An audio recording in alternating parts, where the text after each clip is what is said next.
জঙ্গি সন্দেহে গতকাল নলহাটি ও মোরারই থেকে দুজনকে গ্রেপ্তারের পর গতকাল বৃহস্পতিবার রাতেই ডায়মন্ড হারবার মহকুমার পাতরা গ্রাম থেকে গ্রেপ্তার করা হয়েছে আব্বাস উদ্দিন মোল্লার নামে এক যুবককে। জেএমবি যোগ সন্দেহে এই গ্রেপ্তার বলে এসটিএফ সূত্রে খবর। জানা গিয়েছে বুধবার যখন বীরভূম জেলার নলহাটি ও মোরারই এলাকা থেকে সন্দেহভাজন দুই জেএমবি জঙ্গিকে গ্রেপ্তার করে এসটিএফ, তাদের জিজ্ঞাসাবাদের পরে উঠে আসে আব্বাস উদ্দিন মোল্লার নাম।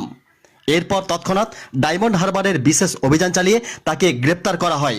শনিবারের দিন একই সঙ্গে এদের তিনজনকেই রামপুরহাট মহকুমা আদালতে তোলা হয়। বিচারকের কাছে 14 দিনের পুলিশ হেফাজতের দাবি করা হলে বিচারক তাদের 13 দিনের পুলিশ হেফাজতের নির্দেশ দেন। তদন্তকারীরা তার ভূমিকা ও যোগাযোগ নিয়ে বিস্তারিত তথ্য সংগ্রহ করছেন বলে জানা গিয়েছে। প্রাথমিকভাবে মনে করা হচ্ছে আব্বাস উদ্দিন কোনো বৃহৎ নাশকতা পরিকল্পনার সঙ্গে যুক্ত ছিল অথবা এমন পরিকল্পনার অংশ ছিল। এসটিএফ সূত্রে জানা গিয়েছে এই গ্রেপ্তার শুধু একটি বিচ্ছিন্ন ঘটনা নয়, বরং এটি রাজ্যের ছড়িয়ে পড়া এক গভীর ষড়যন্ত্রের ছায়া নির্দেশ করছে।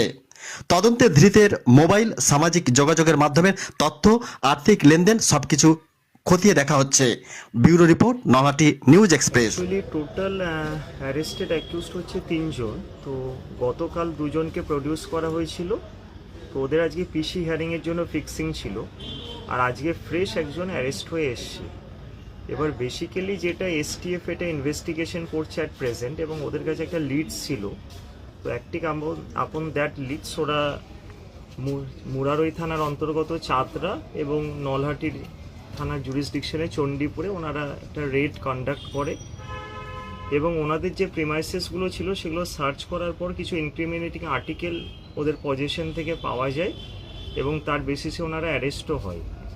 তো এদের বিরুদ্ধে যে অ্যালিগেশনটা হচ্ছে, বেসিক্যালি এরা হচ্ছে জেএমবি, যেটা অলরেডি ব্যান একটা আউটফিট বা অর্গানাইজেশন, এর সাথে একটা ক্লোজ লিয়াজও মেনটেন করে চলতো বা ক্লোজ অ্যাসোসিয়েশন বলা যায়।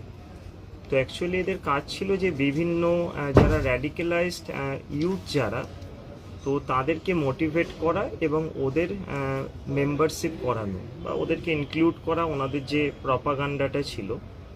তো এবং এরা এই কাজটা করতে ইউজ করতো একটা cloud based highly encrypted messaging যে প্ল্যাটফর্মগুলো, সেগুলো সাপোজ যেমন হোয়াটসঅ্যাপ বা টেলিগ্রাফ। তো এইগুলো ইউজ করে ওদেরকে মোটিভেট করতো এবং বিভিন্ন এদের যে প্রোপাগেন্ডা বা টেরোরিস্ট যে আউটফিটের যে এজেন্ডা সেগুলো শেয়ার করতো এদের নিজেদের মধ্যে। তো বেসিক্যালি একটা ট্রান্সন্যাশনাল বা ইন্ট্রাস্টেট একটা কানেক্টিভিটি তো সম্ভাবনা থেকেই যাচ্ছে। এখন ইনভেস্টিগেশন একদম ইনিশিয়াল স্টেজ, এবং কিছু প্রেভি ছিল এদের কাছে।